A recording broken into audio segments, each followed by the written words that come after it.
Good morning, good morning. It is Finance Friday. You are tuned in to another episode of He Said, She Said. Hope you guys are having a wonderful Friday. We are going to get into some financial hot topics today. As always, we have the managing partners of CLE consulting firm Meltree Sharp and Clarissa Purnell. We have both sides of the coin, the male perspective and the female perspective. And Meltree has a little bit of backup today, so hopefully Clarissa can hold his own.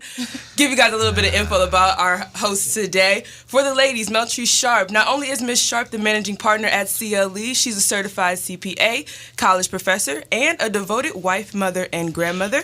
And for the men, we've got Clarissa Purnell. Mr. Purnell is also the managing partner at CLE Consulting, an author, father, and founder of The Real Black Friday. Now, for our special guest today, we have Clarissa Foster joining us. We'll hear from her a little bit later. But right now, Clarissa, Meltree, how y'all feeling on this Finance Friday? It's been a heck of a week. Man. Oh, my God. Goodness. It's a blessing to be here. But I'm great. Yeah, I'm great. Yeah. I feel good. Always good to be in the building. You know, with my lovely co-host, man, you know, she's always pushing me. Like she said, we had a long week. It's been a great week, though. Yes. CLE is really doing this thing, and God truly has his hand on it. How you feeling? I'm feeling great. I mean, I just spoke with someone about this. God is blessing our business in ways that we didn't even plan for. So we always talk about budgeting. Right. So we did it. We set and we did a detailed budget. We set expectations and we added numbers to it. And God blew that out in the first month. I mean, for the whole year, our numbers for the whole year. Yeah, so we set some numbers as an organization that we wanted to accomplish by October, and today is the first day of March. Can you believe it's already March, y'all? It's March already. March 1st, and we've already hit those numbers, man. Thank you, God. So God, definitely, we got to give Him the honor and the praise for that. And you know, but the key thing that you heard Meltree talk about was we planned, we put a structure in place, we put a budget in place, we put a strategy in place. So even as we talk about today's topic, all of that is going to be important as well to making sure we accomplish these goals. But man, you know, we just thank you all out there for continuing to listen to us, continue to support CLE, yes, man, our business, but us personally. That's right. God has placed some very key people in our lives, and I'm just grateful for that. But I'm also excited about today's topic. Absolutely. I mean, so today we're going to talk about wills. We're going to talk about living wills. Right. We're going to talk about last will and testaments. We're going to talk about power of attorneys. All of those things that are critical to making sure that we leave a legacy for our family. Critical to making sure that we are planning for our eventual death or departure from this earth. So really, really excited about our guest, Clarissa Foster, who is also my very, very dear friend from high school. You know, sometime God gives you people for a short while, for a season. And then sometime God gives you somebody for a lifetime. And so my friend Clarissa Foster is a friend for a lifetime. So I'm happy to have her in the studio today to talk about living wills. But when we thought about this topic, first of all, it's a great topic after last week's topic about insurance. That's right. And so this is just like the other thing that we need to make sure we have in place in addition to insurance. But I thought about it as I thought about today's topic, and I thought about something that happened to me when I was a kid. My cousin, who was young, he was driving, and he was driving too fast. I think they were racing, and he had a car accident, and he was on life support. And my uncle and my aunt, they could not make the decision to take him off life support. Wow. So he stayed on life support for about 6 months. Wow. His body started to decay, like bed sores and different things like that. But it just goes to show you how important a living will is. That's right. Because you don't want people to have to make that decision because they love you so much. And they see your body sitting there, and they don't know how to make the decision to say, this person is no longer the person that I love. Like, they have no brain activity or anything like that. So a living will protects our family from having to make that decision. Man, and that's good because, and we can dive into that even a little deeper. I'm excited about that because, I mean, we can really break down who do you choose to make that decision. Oh my God, yeah. Let's make sure. I mean, how often do you revisit that document? Because you may go through a divorce, you may lose somebody in your family. Because I've seen a lot of families out there. They lose a loved one and they really can't even celebrate the life of that person because they're worried about who's going to take what asset, who's going to take the car, who's going to take the house. And people always say, well, granddad would have wanted me to have the Rolex. Right. but is that truly what granddad wanted? And then, we talk about even not just the everyday person. I think when you talk about living wills or even wills in general, when you think about celebrities, I remember a couple years ago having to go on TV to talk about Prince. Oh, yeah. And his situation and not having a living will and what that did to the family. So how many families get broken apart and don't talk for years because of they fought about a car or they fought about some sort of asset that grandma or mom didn't tell where it should have went. Yeah. So, this document is key. So it's one thing to talk about building a wealth. Yeah. And leaving, $250,000, $500,000. But it's another thing to give a directory on how that money will be utilized. And that's basically all a will is. It's just a directory of where do you want your assets to go upon your departure from this earth. And then when we talk about living wills, it's just an advanced directory of what do I want to happen in case I'm unable to make a medical decision. So when you talk about knowing who that person is that you're selecting, you need to select somebody you trust. You need to select someone, first of all, that's extremely competent, that's not emotional, an emotional decision maker. You know what I'm saying? You need to you need to select somebody who's willing to stand up to, maybe another family member that doesn't have that insight into what your wishes were, to say, no, Meltrice wanted A, B, C, and D in the event she couldn't make medical decisions. Because I tell my family all the time, like, I'm okay with CPR. But don't keep if they say I'm brain dead, just let me go. Don't keep me laying up in some bed, being a burden on somebody to come visit me day after day after day, and I'm not physically there anymore. I'm not mentally there anymore.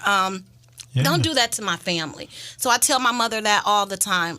And then I tell my mother, I'm like, I and my husband, I want to be cremated. So that's even something that's even something that's important. And we're not just losing older people today, guys.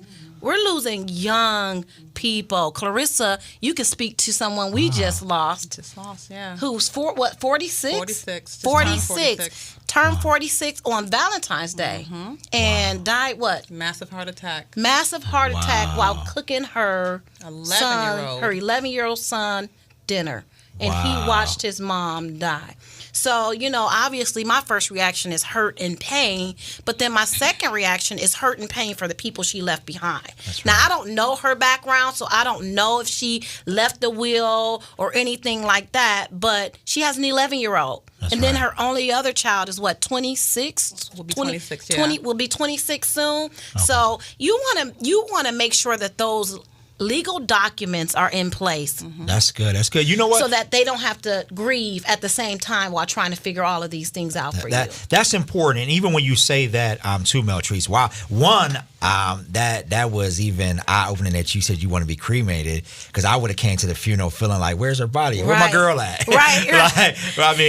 So that would have been different for me. But to hear that, but one, that you discuss that with your family. The other thing is we create documents, we buy insurance, we do certain things like that, but we don't tell our family where the documents exist. Oh, that's a good point. I've watched families have to look for documents day in and day out. I told you an example of someone close to me that grandmother passed away and had keys to safety deposit box, and to this day they don't know where those safety deposit boxes existed. And we knew she used to keep a lot of cash. She would keep a lot of jewelry. So somewhere it might be in the unclaimed funds that she doesn't have access to that stuff. So all that being said is, when you do that, you take the time. It's not a secret. It's like your cousin them not going to kill you because you gave them told them where the life insurance policy is. Your grandkids ain't going to try to smother you because you told them where the will is. So you have to sit down and have that family meet and really go through those documents. So and then too, when you're picking somebody, don't pick nobody that's your cousin in Australia. That if something go down and you sit in the hospital bed, a decision need to be made. It take them 16 hours to get there, and by then, some things can change. So you want to consider that as well. So think about the person's location on top of their responsibility. I mean, how responsible they are as a person. Yeah. So just some things to consider, man. I also think that it's great practice to, if you have a physician that's a family physician or somebody who you have been with for some time that you trust, it's also good to give them a copy of your documents. Yes. It's also good to give your pastor a copy of your documents. And if you have a business partner, like, I need to give you a copy of my documents. Yeah, let's do it. Let's do it. Let's do it. I got you, because I got your back. But I love the ideal of what you said in terms of sitting down and having the conversation with your family. So if they're going to argue over what your assets, let them argue then. That's right. But this is what I want. I want such and such to have ABC. I want you to have this, so that there's no argument. And as you said, revisit it. That's right. Because things change, people change, relationships change. So you don't want to have it be a document that's stale. Yeah. You want it to be a living and breathing document. Now let me ask you this, Clarissa. Yeah. Go ahead, man. When do you think, because we always want to bring our millennials in here. That's right. When do you think is the appropriate time to start writing a will or a living will, or selecting your power of attorney? What age do you think is appropriate for that? I would say as soon as you go out on your own as an adult, because when you're with your mother, the assumption is my mom is going to make the decision because I'm still at home. My parents will make the decision. But if you're living in your own apartment, you're dating someone, you're an adult, you're paying your own rent, your mortgage or whatever, I think at that point you should have that document in place, because you may have a significant other that you may not be married to, but you've been with him for 5-6 years that he feels like, hey, I have a part in this decision. So now you put him in a place, he or she in a place where now the parents are going back and forth like, well, that's our baby. And he was like, well, that was going to be my wife, or my husband. That's a great point. I think that's something that definitely should be considered. And I just think that you're never too young to have a foundation. And you figure you're at that age where you're looking to get married, have children. I think the earlier we start, the better we are off to teaching our kids on what to do. So and then you have assets. Some people don't understand that they possess assets. Yeah, even at that age. You think about it. I mean, it's young people I see walking around. They have $10,000 Rolexes on. And they're 23. Yeah. They're walking around with a Rolex on. They're buying cars. I mean, I just had a young man I just left the meeting just now. He's 19 years old. He bought a duplex. Wow. He's 19 years old. Wow. So do you think he should not have a will? Because who's that going to if something were to happen? So I think, every situation, varies. But, That's a great question, Meltrice. Yeah. I am excited to talk more about this. I want to hear from the millennials in our studio today, because a lot of topics. I know when we left last week here, it was like, oh my God, Meltrice, you got me so confused. Is my whole life policy good? Should I get rid of it? So we don't want to confuse you. We really just want to educate you and give you enough knowledge where it forces you to go and do more research for yourself. But at the end of the day, as long as you have these things in place, you're covered, and our goal is so that we all can win. So we're going to take a break, and when we come back, Clarissa Foster is in the studio today, so we are going to hear from her, and I'm really excited to hear all that she has to talk about on this important topic. So tune in, stay tuned, 95.9 WOVU, and call in 216-271-0959. Welcome back. You are tuned in to He Said, She Said with Meltrice. Wow, what did I just say? Meltrice Sharp and Larice Purnell. And we have a special guest in the building today, Clarissa Foster. How you doing? Woohoo! Hello there, everyone. This is great. I'm so excited to be a part of He Said, She Said with Meltrice and Larice. And Meltrice, like she said, we go back a long way. So we have to get ourselves together and make sure that we are spreading the word in the community as well. Yes. So we're going to dive into that topic. But before we do, I want to hear from DJ Ulissa in the house, and then a little bit from Kiera, my office and manager extraordinaire. They are millennials, and so we don't want this this radio show to be for mature adults only. That's right. What we want to do is educate all people so that our people collectively can be great and so that we can win. So what do you guys have a living will in place? A will? What are your thoughts about that at your age? I was good last week on the insurance topic. I felt prepared. With the will, I am ill prepared. I don't even know where to start. I wouldn't even know what goes into a will, the sections of it. I have no idea. Okay. So you don't even know where to start. So this is new information for you. Absolutely. Okay, good. DJ Ulissa, what are your thoughts? Well, I don't have a will, but I have been thinking about it. And since last week, you guys put the bug in my ear about life insurance and how important it is to have one. But yesterday, I had to deal with a situation about a living will because my dad's getting open heart surgery. So somebody was like, when they said we have to have a will, we were like, oh, okay. I think we have a lawyer for that. So we're trying to get our situation together with that. That's a perfect example of why it's critical. Just think, stuff happens. We don't want it to happen, but a responsible person is prepared for when it does happen. And like you said last week, Clarice, there are two dates in life we can be for sure of. Birth date and death date. Absolutely. But what we do in guaranteed. between that dash is up to us. So what we want to do is prepare you so that dash is great and that you're prepared. You know what? Let me ask you, Lissa, though, because that's deep. You just said something really, deep about what you just dealt with. Let's dive into that a little, more. Okay. What did that process look like? I mean, how did you feel about that? I mean, even going through understanding it, who had to be at the table? Like, just dive into what that process looked like for you and your family. Well, right now, all the decisions are made with my older sister, Melissa, and because my mom doesn't speak that much English, but she will obviously, everything will be translated. But they told us that we need to have two people to make sure on the paper. Okay. To make the decisions if anything happens, if he didn't, come back. So the first person will be his wife, my mom, and then my sister. But my sister makes most of the decisions, so she will be the one to say so. Well, first of all, we gonna stand in expectation that he's gonna be okay. Oh yeah, I already prayed.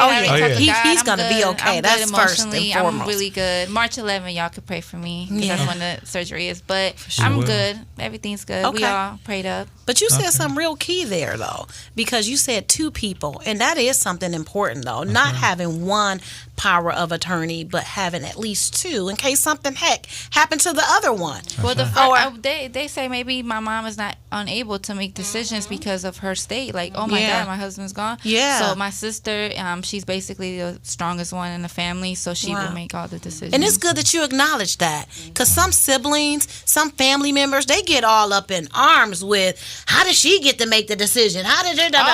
My sister was like, well, don't you want to? No, leave it up to you, sister. Yeah. It's not like that with us. I respect my sister. She is the best to all of us. Wow, that's awesome. Thank you for that story, and thank you for your sharing of that personal story. So, Clarissa, we got to volley this off to you right now. Tell us about, first of all, give us a little bit about who you are, real quick, but also tell us why this topic is so important to you. I understand that you are doing a free workshop to talk about these things. So tell us why it's important, and then give us a little bit more insight into each of these documents and what they are, and then how we can have something like this executed on our behalf. Okay, wonderful. So thanks again for having me, Meltrice and Larice. I appreciate you guys for getting this word out in the community. So I'm Clarissa Foster. I am a product of John Adams High School. Rabo's in the house. We'll let you slide. Right. You see my elbow over here? We were friends. So Cleveland Public School System produces really good people. Meltrice can attest to that. Look at her. I'm not sure where Larice went to school, but I know that Cleveland Public Schools has put out some really good products or people in the community. Secondly, I'm a mother. I'm a grandmother. Oh, wow. I also do a lot of things in the community. I'm a part of Change of Direction, which is a nonprofit mentoring program for boys and girls. And I am the managing member of National Paralegal Services here in Cleveland, but we do work for all 50 states. So if you need me, call me. But today's topic is really great because it's discussing the basic things that we need to have in our estate planning, the 4 or 5 basic things we need. So you guys have already talked about the healthcare directive or living will, also the durable power of attorney, your actual last will and testament, and then, of course, life insurance or death benefits. So we can go through each one of those topics, but you guys did really great, even just discussing and putting out there what you really need. As far as our DJ here, yeah, living will is what they're going to require for you when you go to the hospital. I know. Because you don't know what's going to happen, you know.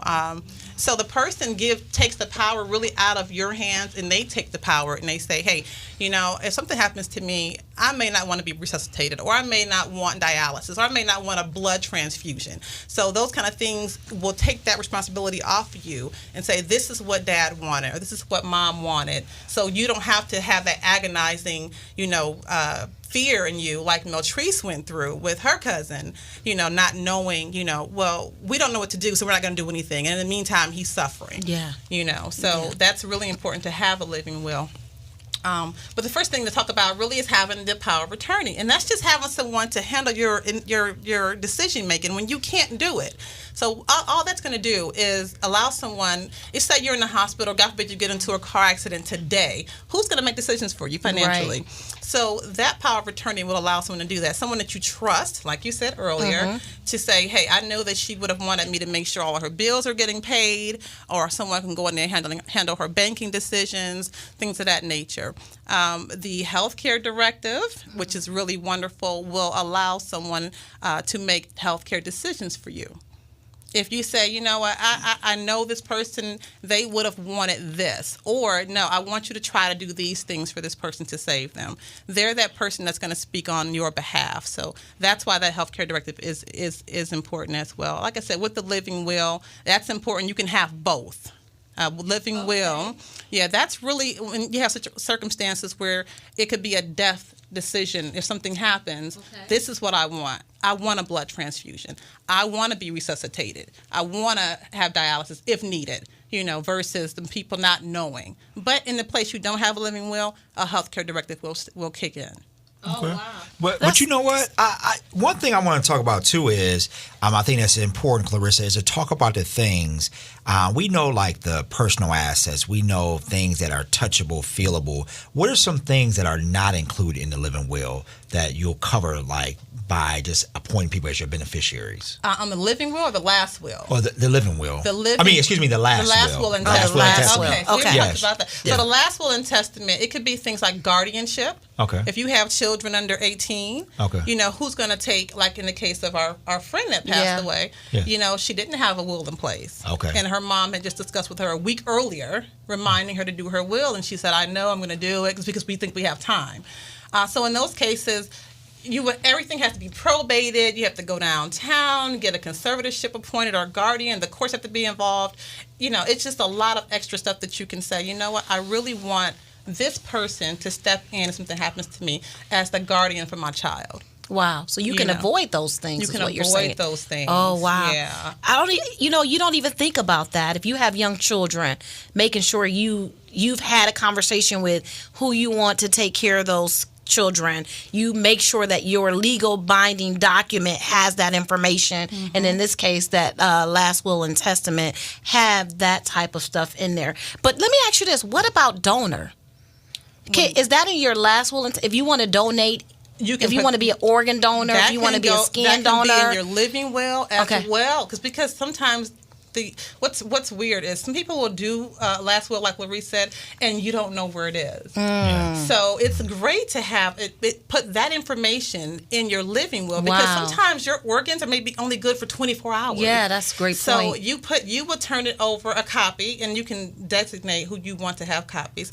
A copy to your physician, a copy to your best friend or your spouse, or someone who can readily pull that document out and say, hey, you know, this is what they wanted, and they want to donate donate their kidneys or their heart or brain or something like that. Right, Yeah. because I want to be an organ donor. Yeah, and it's also on your license look, too. Whatever I'm sure. they can use on And this harvest, old yeah. body and inside of this body to help I'm somebody a little scared else. of that though. But you know what? We going so That's you a myth in that's the community. a whole nother situation. Yeah. Now I had the opportunity to speak at the Life Bank one time, and I'll tell you, I wasn't an organ donor because it was always a belief. Hey, They gonna kill you. They gonna kill me in the ambulance. Like, hey, we short 2 kidneys. We're gonna go ahead and take him out right now. So but honestly, a lot of people in our community Don't trust. are because you like you just said Don't trust. trust, yeah. We're afraid to say we're an organ donor because of what we've heard in the past. Yeah. So, but I guess too, to make sure when I talk about the question I just asked you was, I want people to understand the importance of making sure that you have beneficiaries That's right. on your 401ks, on your bank accounts, on your life insurance, because those things don't have to go within the will. That's right. Because they go to the beneficiary. That's right. So just make sure as you consider that, because you hear people say, "Well, my life insurance is in my will." Like, Yeah. No, You when made a good point. What are Yeah. some things that aren't tangible That's right. that need to be considered when you're, when something like that happens? So those things are tangible. So you have a beneficiary. That beneficiary will get the proceeds of that 401k. But there's so many things that are not tangible that needs to be covered in a will as well. So just real quick, because I just want to make sure people understand the difference between a living will or an advance directive and a last will and testament. So can you give us a brief? So a living will is just what we talked about. Someone's still alive. They could be facing, if you will, like our DJ said, they could be facing a surgery where it's not always guaranteed that you'll come out of that. So all a living will is you're just making a directive to the hospital or your doctor whether you want certain things done in the instance that you don't wake up. Okay. You don't come back. You Okay. pass away. If they can resuscitate you, do you want that to happen? If you like in your cousin's case, if he's brain dead, don't try to keep me alive. Don't keep me on this bed for 6 months. Also, if you need to have a blood transfusion, it could be, I don't want blood. Okay. It could be my religion. I don't want a blood transfusion. Right.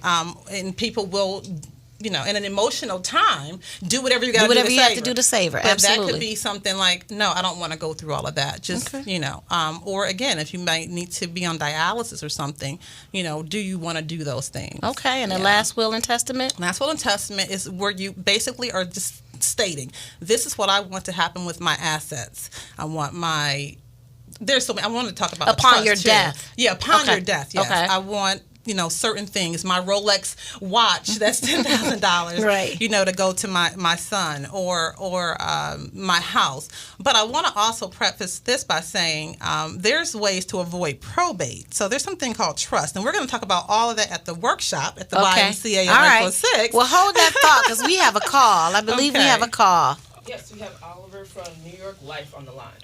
Oliver OG from Tampa. What's Hey, up, Oliver. bro? Thanks for calling in to the show. You ain't gonna believe this. You ready for this, y'all? Now, y'all we on the radio, y'all in Ohio? Yes, Yeah. we're in Ohio. Okay, so I'm in Tampa, but tell them where I'm from, Larice.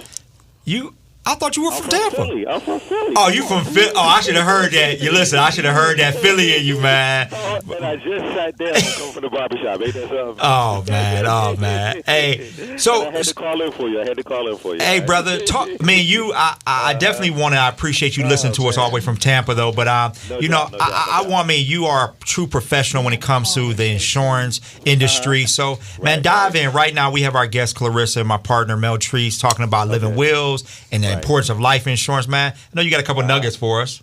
Well, you know what? For me, and I think for everybody, to really understand how this thing can work and the power of it in our community and about the next legacy. This is the story, okay? So when I was, still married in Philadelphia, I used to vacation in Florida every year. Every year when I first met my ex-wife, and me and her are the best of friends. We chop it up. We raised our son, who's a freshman at a HBCU, Tallahassee, right. FAMU, okay? So when we first started coming to Florida, just as a couple, we were like, you know what? We tired of the hustle, the bustle. We tired of listening to gunshots in the evening. We got a little kid next to us. So we said, you know what, let's put some money together and move to Florida. And at the time, I was a sales rep with Verizon Wireless, a retail rep. She was a paralegal, right? So we, it's the early 2000s now, right? We vacation every year. We done. So her aunt unexpectedly died. You got me? Yes. Unexpectedly, Aunt Bertha was a little bit older in age. You could tell, she was starting to lose, some of her quickness, her witness, like Alzheimer's, dementia, might have been slowly creeping in. So what happened was my wife at the time went to go check with Aunt Bertha and found her passed away. You got me? Wow. So we were like, oh, man. She was older, so it wasn't that unexpected. So, she became the executor of the estate of her aunt because she was a paralegal, and plus that was her closest aunt at the time. So she found some insurance papers, right? And the first thing we said was, you know what, I bet you Aunt Bertha ain't paying the premiums because we thought as she was getting older, she just wasn't taking care of her business. You got me? Yes. So my wife called the insurance company, and they were like, Ms. Gray, we want to inform you that your Aunt Bertha has been paying the premiums, and she has, named you the sole beneficiary, okay?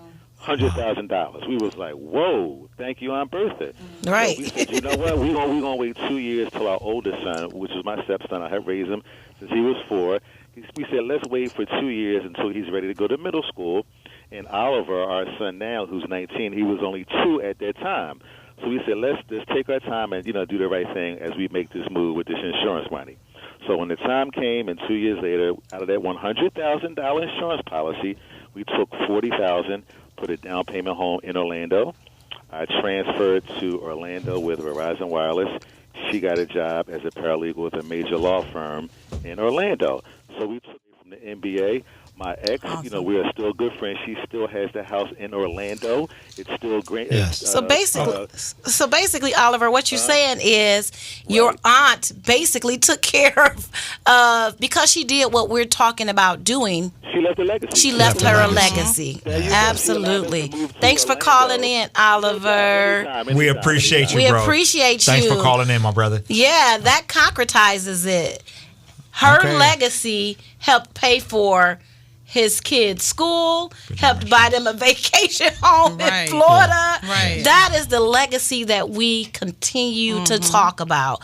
Are you going to leave bills, like you said? That's Are you right. going to leave bills or benefits? Or in some cases, you can leave both, but leave the provisions so that you can pay the bills. So that is a great example. Thanks, Oliver, for calling and giving our listeners that real life example of what it means when you put these simple things in place so that your legacy is solidified.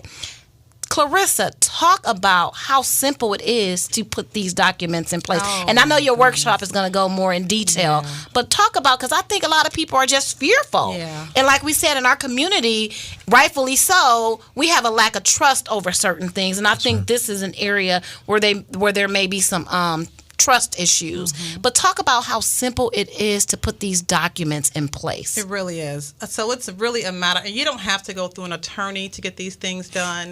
It's just a matter of you can come to the workshop on April the 6th. It's a matter of saying, I want these basic things. I want that living will.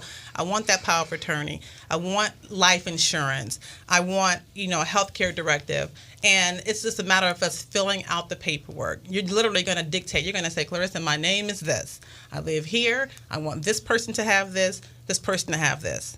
And we ask questions. We're just going to ask you some basic questions. We're going to produce that document for you, and you are all set. It really would take just a matter of maybe a couple of hours to get everything in place, and you can sit back and relax unless your assets change or things change or people change, and then you revisit it at that point. Right. But other than that, it's really a simple process, and it's going to bring so much relief to you and your family. Yeah. Because now they know what your wishes are. Well, they you know. You heard Clarissa. It's simple. So don't wait. Take care of that immediately, because there is no, certainty that you'll be here tomorrow. That's right. So, or any of us will be here tomorrow. And statistics say that only 6 out of 10 Americans have a will in place. Wow. 6 out of 10 don't have. So that means only 40%, but in our community, it's only 12% that have a will in place. So again, just something. Don't let this document scare you. I think Clarissa, she keeps, bringing that topic up because it's not that difficult, but it's so important to show people that you love while you're still alive how much you truly love them. Right.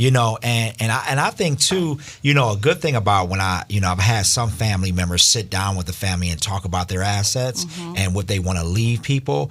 I think that shows them, the hard work that you've put in and how you want to be a blessing to them while you're still alive. Exactly. Yeah. Like, why do we always have to read once you're dead how much you love me through something you're giving me? Right. Why can't we sit down and say, hey, I can sit down and tell Gabby and Gavin, like, hey, guys, because your dad loves you and he works hard, I want to buy your first home for you. I want to send you to college. I want to pay for your wedding. I want to make sure you have the opportunity to just go after your dreams. Exactly. So I think in our families, we got to take more time. We talked in a couple other episodes prior to, I call it the money date. Yeah. Have money dates with your family. That's right. Sit at the kitchen table. You make it the new money wave, but that's the conversation now. Yeah. We're not talking about the hottest movie out. We're not talking about the family vacation, because we sit down and plan the family vacation. Oh, yeah. But let's sit down and talk about these sort of things so we can really talk about legacy. And you'll be surprised how that would impart something into our youth's mind to create stability as they make decisions. Exactly. I actually had an interesting conversation with my dad because, I prepare his taxes and he's getting older in age, and I know that he has some assets. He was in the Cleveland Police Department for over 30 or so years, and when he retired as a homicide detective. So they have pretty good benefits. And as I'm preparing his taxes, I'm like, I need to talk to him about, does he have a will in place? Does he have a living will in place? And it's interesting because he says, I want to sit down and talk to you and your sisters, but I don't want any hard feelings as to how I want, things to play out when I'm gone. And I just said to myself, Dad, you know what? For me, I just need you to have something in place. Yeah. I'm mature enough where I feel like anything that God is going to bless me with, He's going to bless me with. So if you feel like you want to leave my sisters with more than you want to leave me, I don't care. But just everybody's have something not like in you, place. though. I understand. But remember, I get it. So you just said something, though, and that's probably where a lot of people don't want to really have that conversation, especially when there's multiple, siblings. Yeah. I don't want to tell, Annie that, I'm giving her more than I'm giving Ken. Right. So now Ken is like, why is she getting 30%? I'm getting 10%. Right. So you must love Annie more than me. So while you still living, let Annie take care of you then. So, I agree. But look, you know what I think, though? I think that as a parent, for me, as I'm making that decision, I'm making the decision based on who needs it the most. Yeah. And so the reason why I'm not offended by it, I don't even know what his decision is because we haven't had the conversation. So it could be he's leaving me more, but I doubt it. But I really doubt it. But I think his decision making probably is on the premise that Meltrice doesn't need it as much as her siblings need it today. Yeah. So he owns a couple homes. I own way more than he do. So why would he give me more homes? You know what I'm saying? Maybe he's saying my siblings need to have a home. I don't know. I'm making assumptions. So you know what? We haven't done this in about a week or so. So we gonna fight, talk. y'all. So we got to fight today because I just think that whatever is right. Like for instance, my sister helped my mom build her house in Peru because my grandfather left land for all his kids, and you do what you want to do with it. So my mom built a house in Peru with my sisters, like they put brick by brick. But I can't say, like, I think what's right was right. Like, you can have that house because my sister was like, I know you're not gonna fight me about that house. I'm not, because you built it. So what's right was right. I think it makes sense, like common sense. Like, hey, if my sister put in, she gotta have that house. Right. Period. Right. But I guess common sense is not always common because my grandpa died, and when he was living, he wanted me to have all these things. Yes. But when he died, his children obviously trumped anything. And I just decided, I'm like, I'm not about to fight over material stuff that's temporary in nature. I had a relationship with my grandfather. I knew my relationship with my grandfather was like unlike any other relationship he had. And so in his last days on this earth, I got an opportunity to be with him. Yeah. So I'm not about to fight his kids over this material stuff. And by the way, where were they That's in right. his last several months of life? Right. But You know, you getting free right now. I'm getting free. I you am getting all the way free right now. but that's the thing. Those are the things that cause families to break up. Absolutely. That's right. Material things that are temporary, and at the end of the day, if you work hard, you can acquire those things on your own. And that's what I want to say, because that's what I was going to talk to. I don't think, and it's my opinion, that I would look at if I were going to leave assets, well, this kid has less than that kid, because if I don't educate them, and maybe it's a reason why they have less. Maybe they're bad stewards of their money. So I'm going to leave them $300,000 and leave the kid who's responsible That's a great $100,000. point. Yeah, it is. So now he's going to squander the money I worked my whole life for. That's a good So point. I think we got to evaluate That's that. true. That's a and good that's where point. the education comes in. Yeah. So it's one thing to give a document, Yeah. and it's one thing to train a child how That's to right. spend that money. That's so right. That's a so great- I think directions are important Yeah. within Yeah. those wills. That's a great point and a great time to take a break. Call us with your questions, 216-271-0959. We'll be back. Welcome back to 95.9 WOVU, where we're talking about last will and testaments, living wills, power of attorneys. We got my girl Clarissa Foster in the studio. You know what? We started a conversation about probate and avoiding probate. Can you talk a little bit about that? How do you avoid? I hear that a lot about somebody died and all of their assets went into probate. Talk to us real quick about how can you avoid that from happening to you? Okay. So, there, of course, everyone, when you finally have a will in place, you will have to have that will or your estate probated. And that's just going downtown, going to the courts, and the judge is going to basically make sure that what you're designating in your will is what happens. But there are ways to avoid that. If you want to avoid the lengthy time and the cost of probate, then there's certain things you can do. We talked about that earlier with having a beneficiary on your financials, like your bank accounts and your life insurance and things of that nature, which I think most life insurance companies require you to have a beneficiary. Yeah. But if you want, say, for example, you want to leave, like your dad wants to leave a house to one of the children, what he can do to avoid the probate process is put the property in a trust. And then he would be the trustee of that trust. And then upon his death, then it would go to whomever he appointed to be the beneficiary. Oh, so he can say, I want my house on John Street to go to Mel Treese, Sharp, or I want the house on, wherever.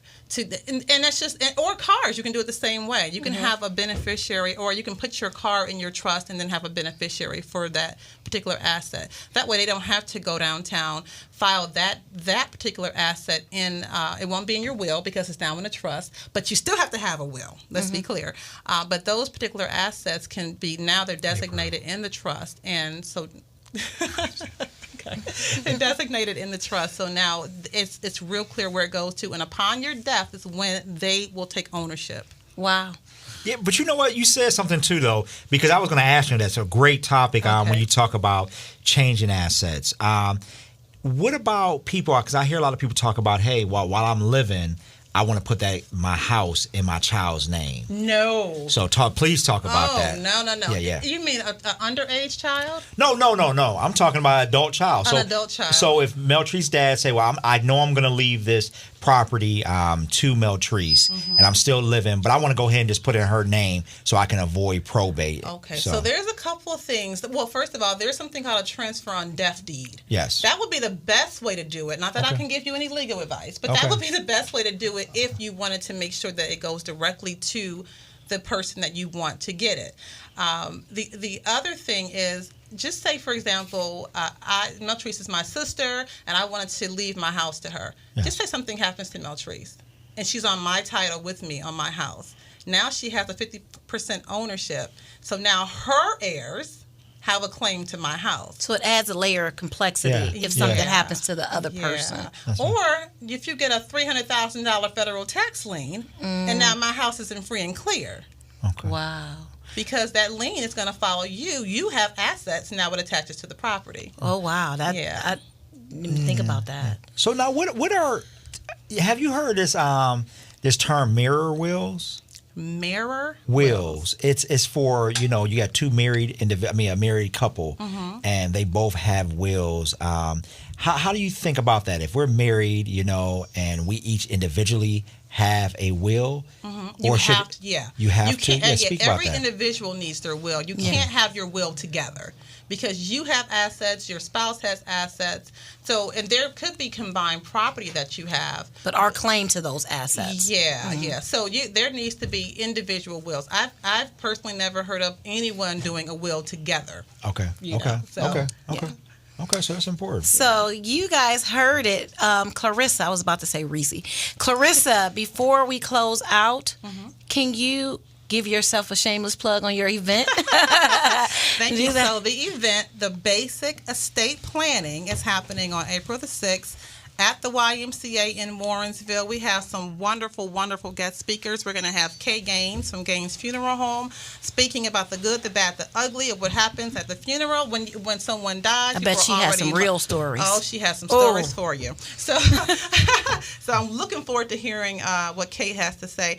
Raquel Crawford with RC Insurance will be there to help people and guide them along with how to get life insurance. You're also going to have Charles Battle with Battleground Financial and Legal Services there to discuss death benefits, also life insurance, but particularly if you don't have the resources, if you will, to get life insurance or the policy that you want for your children or your heirs, he can discuss just the basic death benefits, just to be able to cover your funeral expenses. And then we're going to have Michelle Jackson with Acumen Paralegal Services. She's phenomenal at what she does. She does so many things, but she's going to be there to assist as well. And then, of course, my counsel, Jasmine Greer with Greer Law Firm in downtown Cleveland, because, again, there are certain things that we can't do as paralegals, but that our partners can do. As an attorney, she has other things that she can do that I can't do. So if you have an estate that's a little more complex and I can't help you with that, then she'll step in to assist and guide you at that point. Man, I'm not going to let you off the hook, though. Oh, my God. Because I was wondering where I thought you were saving the best for last. You were going to say CLE Consulting Firm is going to be there talking about taxes. But we're okay, though. Thanks for the invite. That's okay. No, you're absolutely correct. Mel Treese is a part of the... Forgive me. Mel Treese is coming, and I pray that you come to Larissa. She told me she put my name on it before she asked me. She called me and said, I did. You're coming to my event, and I'm going to have you on the panel on this date. I said, okay. That's what friends do. No. And guess what? She said, well, Reese is going to be there too. And I said, okay. And she says, no, if I say he's going to be there, he's going to be there. I said, well, all right. He said, she said. Good stuff. Thank you so much for coming. That was really good information. And that event, that's gonna be one heck of an event. And it's free, y'all. It's free. So there are no excuses. So tell me where the event is going to be, where they can find more information about the event, how they can register for the event, all that fun stuff. Wonderful. So the event, you can find more information at nationalparalegalservices.com, nationalparalegalservices.com, or you can call 216-409-6676 to RSVP, or just say, hey, we're coming. We have limited seating, but it is open to the public. So I think it's about 60 seats that can hold in the multipurpose room at the YMCA in Warrensville. But please join us. If that one is sold out, if you will, we're going to have another event scheduled soon. So we'll post all of that information. It's on Facebook, on my page, on Mel Treese's page. I'm Clarissa Speaks on Facebook, or Mel Treese Sharp on Facebook, or Larice Purnell on Facebook. See how she throw you in there and don't ask permission first? Look. So we're going to just keep talking about it out there. So please come, because again, everyone needs to have a basic estate planning in place. It is so important, and you're going to save your loved ones a lot of time and agony. That is awesome. That is so awesome. Thank you so much for joining me, my beautiful friend, joining us, my beautiful friend. Thank you. All right, so you heard it first. It's a simple process, people. Nothing should deter you from getting this done as soon as possible, because we never know.